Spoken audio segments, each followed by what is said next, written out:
Hello everyone. तो आज हम पढ़ने वाले हैं federalism and Indian states and UTs यानी यूनियन टेरिटोरीज होता है। तो कैसे फेडरलिज्म डील करता है इंडियन के स्टेट्स के साथ और फेडरलिज्म यानी यूटीज के साथ, वो हम इस वीडियो के अंदर देख रहे होंगे। शुरू करते हैं। तो Indian and federalism, Indian states and federalism. हमारे इंडिया के यूनियन में जितने भी सारे स्टेट्स होते हैं सभी के पास इक्वल आइडेंटिकल पावर्स नहीं होते हैं। कुछ ही ऐसे स्टेट्स होते हैं जिनके पास अपने इक्वल स्पेशल स्टेटस होता है यानी इक्वल पावर होते हैं। सर क्या होते हैं? इक्वल पावर होते हैं। समझ में आई ये बात? कुछ ही ऐसे स्टेट्स होते हैं जिनके पास अपनी पावर, जैसे कि आसाम, नागालैंड, अरुणाचल प्रदेश, मिजोरम, इन सबके पास, और जम्मू एंड कश्मीर भी यहाँ पर एक नाम आता है, जम्मू एंड कश्मीर, इनके पास अपना ही आइडेंटिकल पावर होता है। ठीक, जो कि हमारे ये सारे जो स्टेट से इंजॉय करते हैं अपने पावर्स को or the provision of article 300। Article ये याद रखना, आर्टिकल 371 और यहाँ पर 370 जम्मू कश्मीर पर। सही बात। In the constitution of India, क्योंकि इनके सोशल एंड हिस्टोरिकल सर्कमस्टेंस यानी इन स्टेट्स के हेरिटेज यानी कल्चर को बचाने के लिए यहाँ पर इनके कुछ आइडेंटिकल पावर्स है, इनके पास कुछ स्पेशल स्टेटस है। और ये पावर इसीलिए है क्योंकि वहाँ के लोगों के लिए, उनके कल्चर के लिए, मतलब उन्हें इक्वल पर इसलिए दिया जाता है वहाँ के इंडिजियस पीपल्स के लिए, उनके कल्चर के लिए, और वहाँ पर एम्प्लॉयमेंटी सर्विस के लिए, गवर्नमेंट सर्विस के लिए। जैसे कि इंडियंस जो वहाँ पर घूमने के लिए जाते हैं और जिनके पास परमानेंट रेसिडेंट नहीं है, जो वहाँ के निवासी नहीं है, वो वहाँ पर जगह नहीं खरीद सकते। ठीक, यानी वहाँ के जो लोग हैं वो देखिए, जो पहाड़ी इस अंचल के लोग हैं वो पहाड़ी अंचल को छोड़कर प्लेन में नहीं रह सकते। सो उनको कहाँ पर रहना का, वैसे पहाड़ी पर रहना पड़ेगा। और हम जो लोग होते हैं हम तो प्लेन्स में रहते हैं, हम जाके पहाड़ी एरिया में हमारा जगह खरीदते हैं होटल्स बनाने के लिए। तो उनका निवासी वहां पर खत्म हो जा रहा है, यानी वो वहां पर रह नहीं पा रहे, हम जाकर रह रहे हैं, इसीलिए वहां पर ये बनाया गया। हम तो वहां पर निवासी नहीं है, तो इसीलिए हम वहां पर जाकर घर नहीं बनाते। जो वहां पर रहते हैं, आसाम, मिजोरम, जम्मू कश्मीर है, जो लोग वहां पर रहते हैं और वो अपने जगह वहीं खरीद सकते हैं। अगर हम जो कि पंजाब, अगर हरियाणा, उत्तर प्रदेश के लोग हैं, अगर वो वहां पर जाएंगे तो उन्हें वहां पर जगह नहीं मिलेगी, क्योंकि वहां पर परमानेंट रेसिडेंट नहीं है। ठीक है, तो कुछ स्टेट्स को इक्वल आइडेंटिकल पावर्स दिए गए हैं। Indian states and UTs, UTs यानी होता है यूनियन टेरिटरी।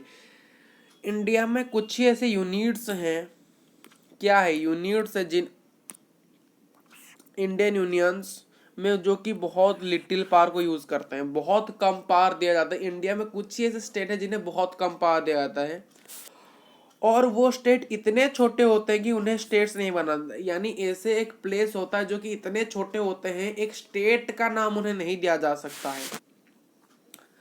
तो इसीलिए उसे किसी भी एग्जिस्टिंग स्टेट्स के नाम में इमर्ज किया जाता है। जैसे कि चंडीगढ़, चंडीगढ़ इतना भी बड़ा नहीं है कि उसे एक स्टेट घोषित कर दिया जाए। जैसे कि लक्षद्वीप, ये सब क्या है? लक्षद्वीप।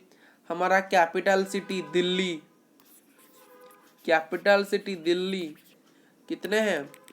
अभी जम्मू एंड कश्मीर भी क्या हो गया है? जम्मू और कश्मीर भी अभी एक यूटी बन चुका है।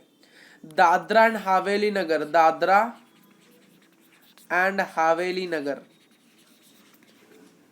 डामन एंड ड्यू, ये टोटल कितने यूटीज है? 9 यूटीज है इंडिया, पहले 8 थे। अब लद्दाख भी, लेह, लेह, लेह भी एक यूटी है। यूटी बनाने का एक फायदा है कि उन्हें सेंट्रल गवर्नमेंट डायरेक्ट गवर्न करेगा। यानी जो इतने छोटे होते हैं जिन्हें कि एक स्टेट्स का नाम नहीं दिया जा सकता है, वो यूटीज होता है, यानी यूनाइटेड स्टेट्स होता है। और उनके पास इतना पावर नहीं होता है कि वो स्टेट्स बन सके, इसीलिए सेंट्रल गवर्नमेंट के पास कुछ स्पेशल पावर्स होते हैं जिसकी वजह से वो क्या कर सके, उन्हें गवर्न कर सके, यानी रूल कर सके, उन्हें रूल कर सके। ठीक है guys, how to make changes to this power शेयरमेंट, कैसे ही वहां पर चेंजेस किया जाता है इस पावर शेयरिंग अरेंजमेंट के अंदर, कैसे वहां पर चेंजेस किया जाता है। जो शेयरिंग क्या आता है, पावर को यूनियन गवर्नमेंट और स्टेट गवर्नमेंट के अंदर, वो सबसे बेसिक स्ट्रक्चर है। आपको अगर पूछा जाए बेसिक स्ट्रक्चर क्या है कॉन्स्टिट्यूशन, आपको ये बताना है जो पावर को शेयर किया जाता है यूनियन में और यूनियन गवर्नमेंट में और स्टेट गवर्नमेंट में। जो पार्लियामेंट होता है उसके पास can not change its own, parliament अपने ही आप से कोई चेंज नहीं कर सकता, कोई बदलाव पार्लियामेंट नहीं कर सकता है एक अरेंजमेंट में। अगर कोई भी अरेंजमेंट में चेंज करना हो वो पार्लियामेंट अपने आप नहीं कर सकता है। उसके लिए 2 स्टेप्स है। उसके लिए कितने स्टेप है सर? 2 ही स्टेप्स है। याद रखना है आपको वो 2 स्टेप्स क्या है। सबसे पहला स्टेप होता है जो हाउसेस है पार्लियामेंट्स में, कितना? राज्यसभा यानी लोकसभा, क्या क्या है? 2 है। एक तो है राज्यसभा और एक है लोकसभा। इन दोनों हाउस में 2/3 मेजोरिटी होना चाहिए, 2/3। अगर 2/3 मेजोरिटी इन दोनों ही हाउस में क्या करती है, राजी होती है इस बदलाव के लिए, तभी वो बदलाव होगा। या फिर उसे लेजिस्लेचर में लाना है, उसे कहां पर लाना है? लेजिस्लेचर के अंदर लाना है, ठीक। और लेजिस्लेचर में आने उसे रैटिफाइड किया आना है लेजिस्लेचर के अंदर। At least half of the total से आना। हमारे इंडिया में कितने स्टेट्स है? टोटल 28 स्टेट्स है। 28 स्टेट से अगर इसका आधा कर दे यानी 14 स्टेट्स होते, तो 14 स्टेट्स तो मिनिमम राजी होने चाहिए उस बदलाव के लिए। लेजिस्लेचर में अगर वो आएगा, रैटिफाइड किया आएगा, तब क्या होगा? Minimum half of the states, at least the half of the states of India, यानी इंडिया में टोटल 28 स्टेट्स है, उसमें से 14 स्टेट्स उस बदलाव के लिए अगर मान जाता है तभी उसे स्वीकार करना, नहीं तो नहीं। ऐसे एक चेंज को अपनाया जाता है, ठीक।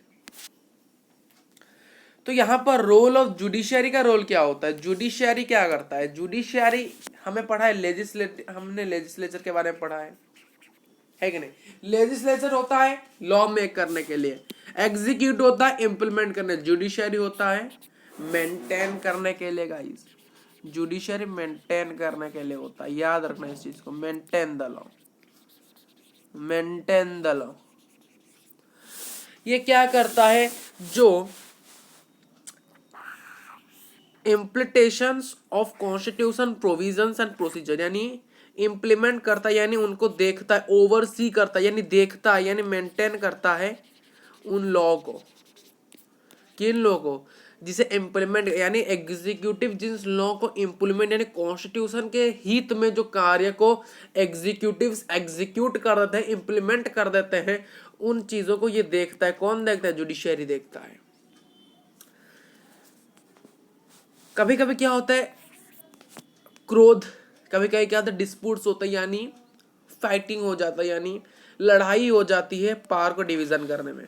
आपने देखा अगर राज्यसभा में कभी कभी लड़ाई लग रही है, कभी कभी फाइट हो रहे हैं, तो उसको, उस डिस्प्यूट को संभालने के लिए, वहां पर उस सेटल डाउन करने के लिए हाई कोर्ट्स और सुप्रीम कोर्ट है हमारे इंडिया। हाई कोर्ट्स हर स्टेट्स में है, हर स्टेट में है, एक एक है।